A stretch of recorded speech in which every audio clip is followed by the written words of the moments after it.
Hello friends, welcome to twins vlogs hub channel. இன்னைக்கு நாம முருகனை எப்போது வழிபட வேண்டும் அப்படிங்கிற தலைப்புல ஒரு வீடியோவை பார்க்க போறோம். இந்த உலகில் மனிதன் துன்பம் அனுபவிக்கும் போது அவன் முதலில் கூப்பிடும் தெய்வம் யார் தெரியுமா? குழந்தை முகத்தோடு கருணை கடலான சக்தி வேலோடு தீமையை அழிக்கும் அருளின் உருவமான ஸ்ரீ முருகப்பெருமான். ஆனால் முருகனை எப்போது வழிபட்டால் அதிக பலன் கிடைக்கும்? எந்த நேரத்தில் பிரார்த்தனை செய்தால் உடனடி அருள் வரும்? எந்த நாள் முருகனுக்கு மிக உகந்த நாள்? இந்த ரகசியங்களை தான் இந்த வீடியோல நாம இன்னைக்கு முழுசா தெரிஞ்சுக்க போறோம். முதல்ல நாம ஒரு நாள்ல வர நேரங்களை பத்தி பார்ப்போம். பிரம்ம முகூர்த்த நேரத்தை முதல்ல பார்க்கலாம். இது முருகனின் நேரடி அருள் பொழியும் நேரம். காலை 4:30 முதல் 6 மணி வரை பிரம்ம முகூர்த்த நேரம். அது ஒவ்வொருத்தரும் ஒவ்வொரு மாதிரி சொல்றாங்க. ஆனா பொதுவா பிரம்ம முகூர்த்தம் அப்படிங்கறதே 4 மணி முதல் 6 மணி வரை அப்படின்னு தான் எடுத்துப்பாங்க பொதுவாவே. சித்தர்கள் கூறுவது, இந்த நேரத்தில் செய்த பிரார்த்தனை நேரடியாக முருகனின் பாதத்தில் சென்று சேரும். இந்த நேரத்தில் மனம் தூய்மையாக இருக்கும். உலக சத்தம் இல்லை. ஆன்மீக சக்தி உச்சத்தில் இருக்கும். இந்த நேரத்தில் சொல்ல வேண்டிய மந்திரம் ஓம் சரவண பவாய நமக 108 முறை. இதோட பலன் மன அமைதி கிடைக்கும், பயம் விலகும், வாழ்க்கையில் தடைகள் அகலும். அடுத்து சூரிய உதய நேர வழிபாடு. இது கர்மா சுத்தமாகும் நேரம். காலை 6 மணி முதல் 7:30 மணி வரை. முருகன் அப்போது ஞான சூரியனாக இருப்பார்.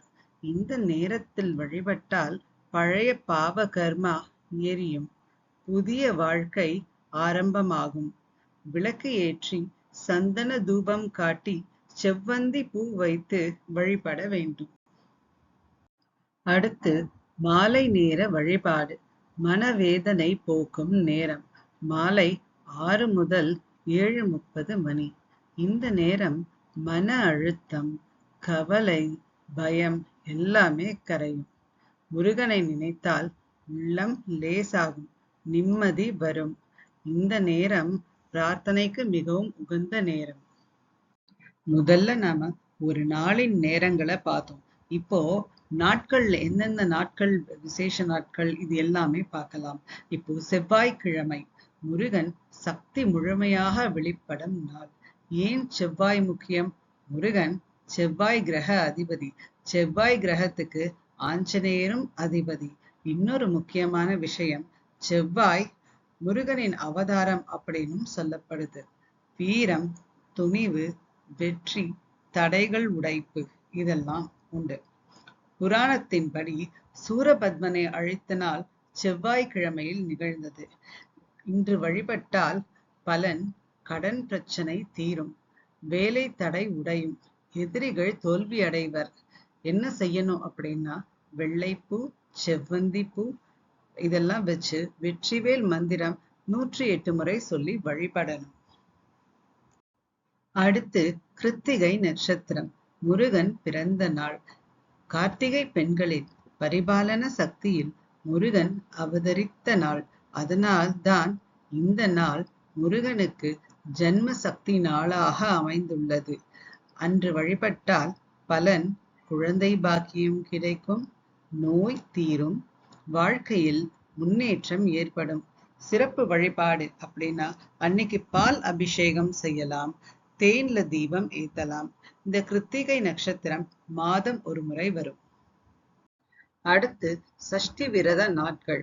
அன்னைக்கு சூரசம்ஹார சக்தி கிடைக்கும் முருகனுக்கு. ஒவ்வொரு மாசமுமே அமாவாசையிலிருந்து 6வது நாள் இந்த சஷ்டி வரும். வளர்பிறை சஷ்டியில் தான் அனுஷ்டிக்க வேண்டும். முருகன் நம்முள் இருக்கும் தீமையை அழிக்கிறார். பலன் பயன் விலகும், நோய் குறையும், மனபலம் பெருகும். இதை தவிர ஐப்பசி மாதம் கந்த சஷ்டி விழா அப்படின்னு நடக்கும். 6 நாட்கள் கொண்டாடப்படும்.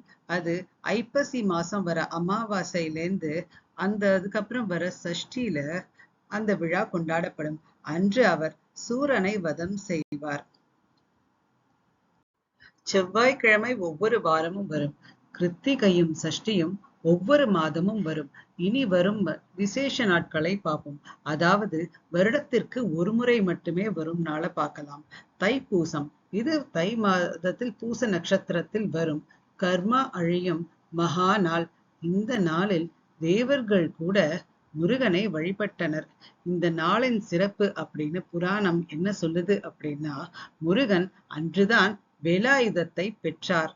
இந்த நாள்ல பழைய பாவம் கரையும், விதி மாறும், துன்பம் விலகும். விரதம் இருந்து முருகனை வழிபட்டால் வாழ்வில் திருப்பம் ஏற்படும் அப்படின்னு சொல்லப்படுது. அடுத்து வைகாசி மாதம் விசாக நட்சத்திரம். இது ஞான சக்தி உச்சம் பெறும் நாள். முருகனின் அவதார தினம். அதுதான் ஏற்கனவே கார்த்திகை நட்சத்திரம் இருக்கே, அது எப்படி வைகாசி விசாகமும் முருகனின் அவதார நாளாகும் அப்படின்னா, அன்னைக்குதான் அவர் பூமிக்கு வரும் நாள். கார்த்திகைங்கிறது அவர் தேவலோகத்தில் பிறந்த நாள். வைகாசி விசாகம் முருகன் பூமிக்கு வரும் நாள். அதுதான் வித்தியாசம்.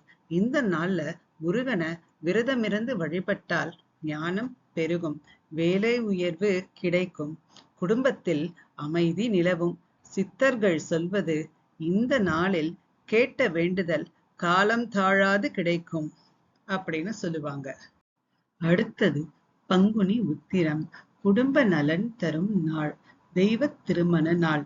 அதாவது சூரசம்ஹாரத்துக்கு பின் முருகப்பெருமான் இந்திரனின் மகளான தெய்வ யானையை மனம் செய்த நாள் தான் இந்த பங்குனி உத்திரம்.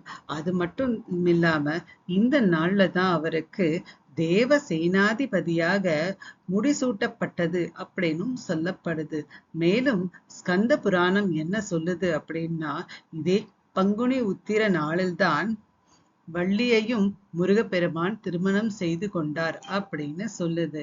இந்த நாள்ல விரதமிருந்து வழிபட்டால் திருமண தடை நீங்கும், நல்ல வரன் கிடைக்கும், மாங்கல்ய பலம் பெருகும், கணவன் மனைவி பிரச்சனை தீரும், சந்ததிகள் நலம் பெறுவர். அதாவது குழந்தைகளுக்கும் நல்லது அப்படின்னு சொல்லப்படுது. நாளின் சக்தியை அறிந்தால் அருள் உறுதி. முருகனை வழிபடுவது நல்லது. ஆனால் முருகன் சக்தி நிரம்பிய நாளில் வழிபடுவது வாழ்க்கையை மாற்றும். முருகனை நினைக்கும் மனம் புனிதம். முருகன் நாளில் நினைத்தால் அதிசயம் உறுதி. இந்த வீடியோ உங்க எல்லாருக்கும் பிடிச்சிருக்கும்னு நான் நம்புறேன். ஃப்ரெண்ட்ஸ், மறக்காம இந்த வீடியோவை லைக் பண்ணி, சப்ஸ்கிரைப் பண்ணி, ஷேர் பண்ணிடுங்க. அனைவருக்கும் நன்றி.